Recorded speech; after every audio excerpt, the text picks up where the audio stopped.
Hello mga bestie! Para ito sa mga BPO workers na kagaya ko noon.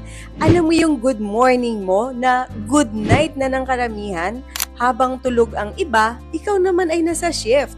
Habang kumakain sila ng breakfast, ikaw naman ay nagpe-prepare ng matulog. Well, hindi biro ang night shift lifestyle.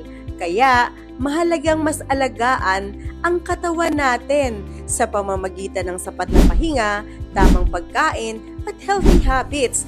Dahil syempre ang katawan natin may mga limitations din.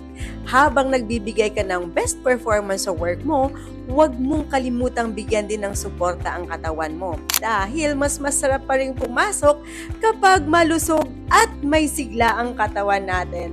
Well, this is National Marketing Director Liza Gumban, building lives, creating real impact, one step at a time.